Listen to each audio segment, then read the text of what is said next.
আজকের ভিডিও টিউটোরিয়ালে আমরা প্রথমত ArcGIS এ HEC-GeoHMS ব্যবহার করার সময় যেভাবে TN প্রসেসিং করে ওয়াটারশেড পেয়েছিলাম সেই ওয়াটারশেডের ওপর ফিশনেট টুলটি ইউজ করে গ্রিডেড রেইনফল স্টেশন ক্রিয়েট করব। তারপর সেই পয়েন্টগুলো ল্যাটিটিউড এবং লঙ্গিটিউডের ইনফরমেশন কালেক্ট করব। তারপর সেই পয়েন্টগুলোর জন্য নাসা পাওয়ার থেকে ফ্রিলি অ্যাভেলেবল রেইনফল ইনফরমেশনগুলো ডাউনলোড করব এবং সেই ইনফরমেশন HEC-DSS এ স্টোর করব।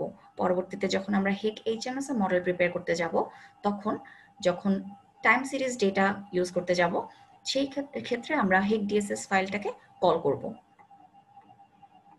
প্রথমে আমরা ক্রিয়েট ফিশনেট এই টুলটি জিআইএস এ ইউজ করব। এর মাধ্যমে যেটা হবে, আমরা যে ওয়াটারশেডটা ক্রিয়েট করেছি তার উপর একটি গ্রিড তৈরি হবে এবং সেই গ্রিডের মাঝ বরাবর অর্থাৎ সেন্ট্রয়েড বরাবর পয়েন্টস ক্রিয়েট হবে। এই টুলটি ব্যবহারের মাধ্যমে আমি যদি কোনো ওয়াটারশেডের জন্য গ্রিড তৈরি করে তারপর পয়েন্ট সিলেক্ট করে রেইনফলের ইনফরমেশন অ্যাসাইন করতে চাই তাহলে আমরা কাজটি খুব ইজিলি করতে পারবো। ক্রিয়েট ফিশনেট এই টুলটি ইউজ করতে গেলে আমাদেরকে যে ইনফরমেশনগুলো ইনপুট করতে হবে তাতে দেখা যাচ্ছে প্রথমে আউটপুট ফিচার ক্লাসে আমরা কোথায় ওয়ার্কিং ডিরেক্টরি রেখেছি এবং সেখানে আমাদের যেই নতুন শেপ ফাইলটি তৈরি হবে সেটা যেখানে সেভ হবে সেটা আমাদেরকে ডেজিগনেটেড ভাবে দেখিয়ে দিতে হবে। তো আউটপুট ফিচার ক্লাস অপশনটিতে আমরা সেই ফাইলটা সিলেক্ট করে নতুন যে আউটপুটটা তৈরি হবে তার নাম দিয়ে আসছি।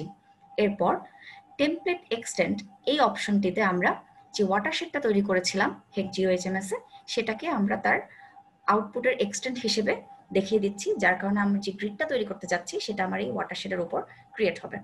যখন আমি এই অপশনটা সিলেক্ট করব তখনই দেখা যাবে যে আমার যে গ্রিডটা তৈরি হতে যাচ্ছে তার টপ, বটম, লেফট এবং রাইট এই চারটা জায়গায় হচ্ছে আমার যেই কোঅর্ডিনেটস আসার কথা সেটা চলে আসছে।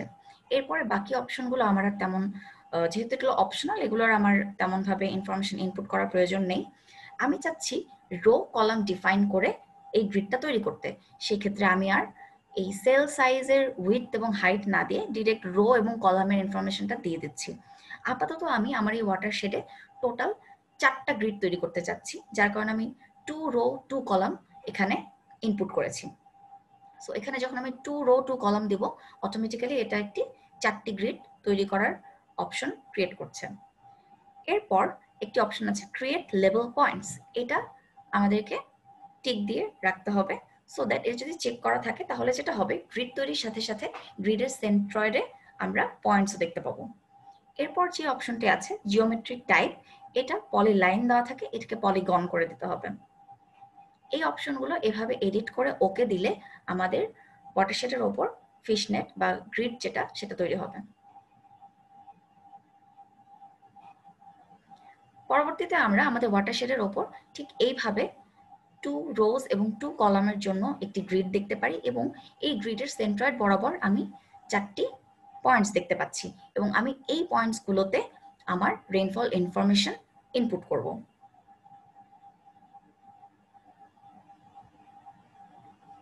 জিআইএস এ ফিল্ড ক্যালকুলেটর ইউজ করার মাধ্যমে আমি কিন্তু খুব ইজিলি এই পয়েন্টগুলোর জন্য এক্স এবং ওয়াই বা ল্যাটিটিউড এবং লঙ্গিটিউডের ইনফরমেশনগুলো কালেক্ট করে নিতে পারি। তো আমি দেখতে পাচ্ছি আমার 4টা স্টেশন বা যে 4টা পয়েন্ট ছিল প্রিভিয়াসলি সেই পয়েন্টগুলোর জন্য আমি খুব ইজিলি জিআইএস এর মাধ্যমে তার ল্যাটিটিউড এবং লঙ্গিটিউড কালেক্ট করে ফেলেছি।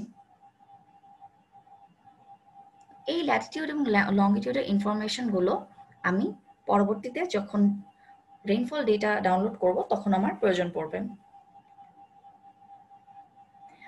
এখন আমি যাব নাসা পাওয়ার এই যে আমাদের রেইনফল ইনফরমেশন দেওয়ার জন্য যে একটি বিশাল ওয়েবসাইট রয়েছে সেখানে, যেখানে ইন জেনারেল 1/2 ডিগ্রি বাই 2/3 ডিগ্রিতে ফুল ওয়ার্ল্ডকে গ্রিডে ভাগ করে নেওয়া হয় এবং তারপর এটাকে ডাউন স্কেলিং করে বাইলিনিয়ার ইন্টারপোলেশনের মাধ্যমে 0.5 ডিগ্রিতে গ্রিড হিসেবে তৈরি করে রেইনফল ইনফরমেশনগুলো স্টোর করা থাকে। এই লিঙ্কে আমরা যদি অ্যাক্সেস করি তাহলে আমরা মোটামুটি আমাদের যেই রেইনফল ইনফরমেশনগুলো প্রয়োজন সেগুলো কালেক্ট করতে পারি। লিঙ্কটি এখানে দেওয়া আছে। এই লিঙ্কে যাওয়ার পর আমাদের যে অপশনগুলো আসছে সেগুলোতে দেখা যায় যে প্রথমে আসছে চুজ আ ইউজার কমিউনিটি, এখানে আমরা অ্যাগ্রো ক্লাইমেটোলজি এই অপশনটি সিলেক্ট করব।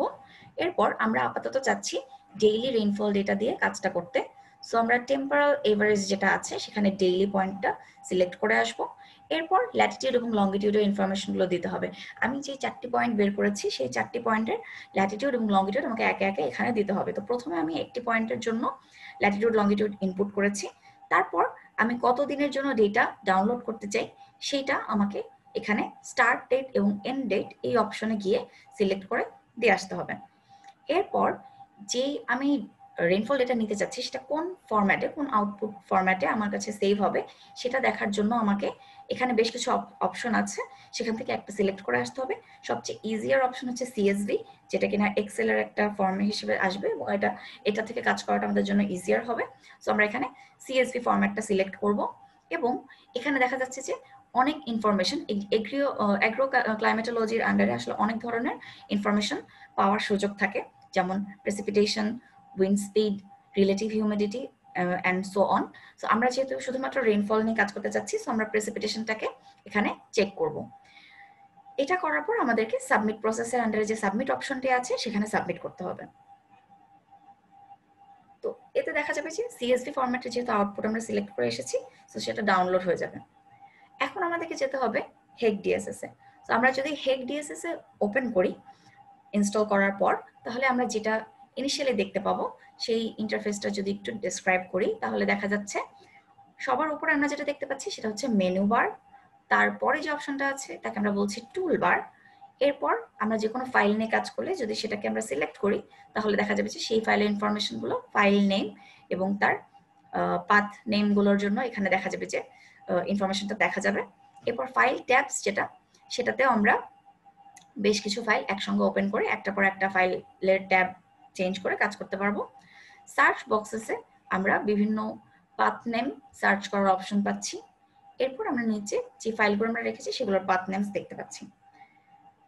সিলেকশন এরিয়াতে আমরা দেখতে পাই যদি আমরা কোনো কিছু সিলেক্ট করি তাহলে সেই ফাইলগুলোর ইনফরমেশন এখানে থাকবে।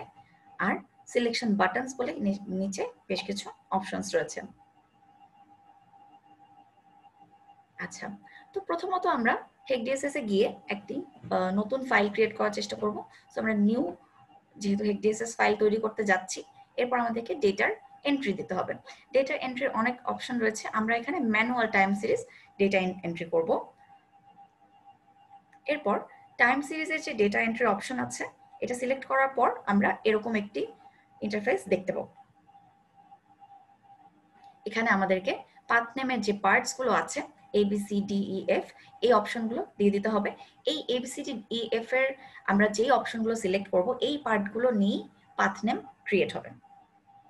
সো আমরা এখানে যে অপশনগুলো দিব সেটা দিয়ে আলটিমেটলি নতুন একটি পাথ নেম এখানে ক্রিয়েট হবে এবং এখানে আমাদেরকে স্টার্ট ডেট এবং স্টার্ট টাইম দিয়ে দিতে হবে, সাথে ইউনিট এবং কি টাইপের ডেটা আমরা ইনপুট করছি সেটা দিয়ে দিতে হবে। এরপর যদি আমরা সকল ইনফরমেশন এখানে দিয়ে দিই, তারপর আমরা চাইলে যদি প্লট করতে চাই তাহলে আমরা গ্রাফ হিসেবে আমাদের ডেটাটাকে দেখতে পাবো। এখন এই যে পাথ নেমের পার্টস গুলো রয়েছে সেগুলোর ব্যাপারে যদি একটু দেখতে চাই, তাহলে দেখা যাচ্ছে পার্ট এ যেটা ছিল সেটাকে আমরা বলছি, এটা মোরালেস আমরা প্রজেক্টের নেম, রিভারের নেম, বেসিনের নেম, সেই ধরনের নেম দিয়ে নেমকে ইনপুট করে থাকি। সো এরপরে যে অপশনটা আছে বি, সেটা হচ্ছে লোকেশন। আমরা যদি কোনো স্পেসিফিক জায়গার কথা বলে দিতে চাই, কোনো নির্দিষ্ট জায়গায় যদি আমরা কাজটা করতে চাই, রিভারটা অবস্থান করছে বা বেসিনটা অবস্থান করছে, সেই ক্ষেত্রে আমরা লোকেশনের ইনফরমেশনটা বি পার্টে দিতে পারি। সিতে দিতে পারি হচ্ছে data parameter. So C option যেটা রয়েছে তাতে আমরা দিচ্ছি ডাটা প্যারামিটার।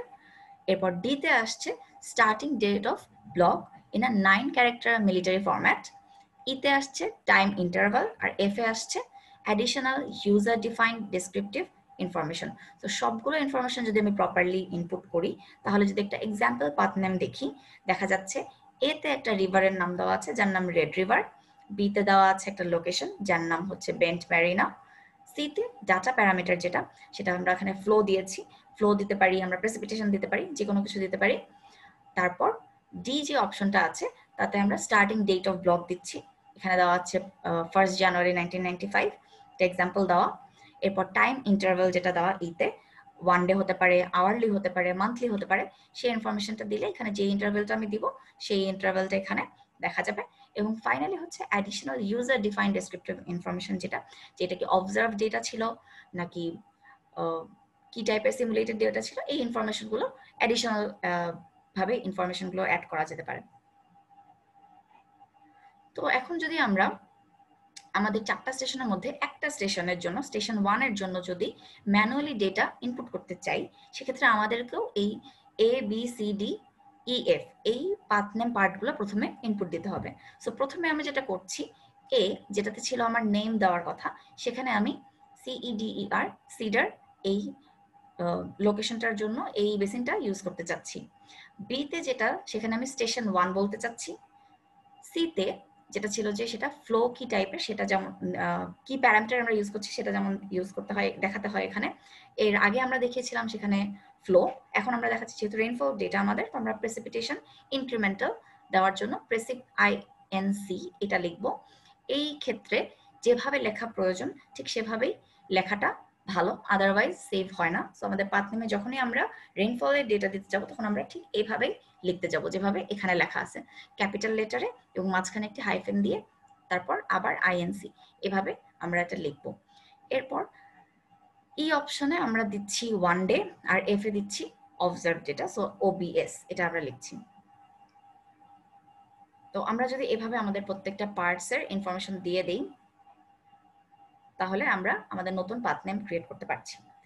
এরপর যেটা দেখছিলাম যে ডাটা টাইপ যেটার অপশনটা থাকে হচ্ছে এখানে, যেটা টাইপটা কি, এখানে হচ্ছে এরকম বেশ কিছু অপশন থাকে, সেখান থেকে আমাদের সিলেক্ট করতে হয়। প্রেসিপিটেশনের জন্য আমরা কোনটা সিলেক্ট করব সেটা আমাদেরকে একটু বুঝে নিতে হবে। যেমন আমাদের ডেটাটা কিসে আছে সেটা আমরা যখন দেখে নেব তখন আমরা বুঝতে পারবো যে আমাদেরকে কোন টাইপটা ওখানে সিলেক্ট করতে হবে। যেমন পার এভারেজ বলতে এখানে মান্থলি ফ্লো বোঝাচ্ছে, পার CUM বলতে আমাদের এখানে ইনক্রিমেন্টাল প্রেসিপিটেশন বোঝাচ্ছে, ইনস্ট্যান্ট VAL বলতে স্টেজ এবং ইনস্ট্যান্ট CUM বলতে প্রেসিপিটেশনের মাস কার্ভ বোঝাচ্ছে। সো এরপর যদি আমরা আমাদের ইনফরমেশনগুলো ওখানে জাস্ট কপি পেস্ট করে দিই, যেটা আমাদের এখানে যদি দেখি, এখানে হচ্ছে পেস্ট একটা অপশন আছে। যখন আমি সবগুলো পার্টস লিখে ফেলবো তখন এই পেস্ট অপশনটা এখন যেরকম দেখা যাচ্ছে ওরকম থাকবে না, পেস্ট অপশনটা তখন অ্যাভেলেবল হবে এবং পেস্ট অপশনটা ক্লিক করলে আমরা যদি CSV ফরম্যাটে যে ডেটা ডাউনলোড করেছিলাম তার থেকে আমরা ডেটা যদি কপি করে নিয়ে আসি, তাহলে এখানে পেস্ট অপশন করলে এই ভ্যালু জায়গাতে হচ্ছে আমাদের ভ্যালুগুলো পেস্ট হয়ে যাবে এবং তারপর সেটাকে যদি আমরা প্লট করি তাহলে আমরা এরকম একটি প্লট দেখতে পাবো। সো এভাবে আমরা আমাদের ইনফরমেশনগুলোকে ডিরেক্টলি হেক DSS এ সেভ করতে পারি। পরবর্তীতে আমরা যেটা করব, এই হেক DSSটা আমরা হেক HMS এ গিয়ে কল করব। এই অপশনটা যদি আমরা দেখতে চাই,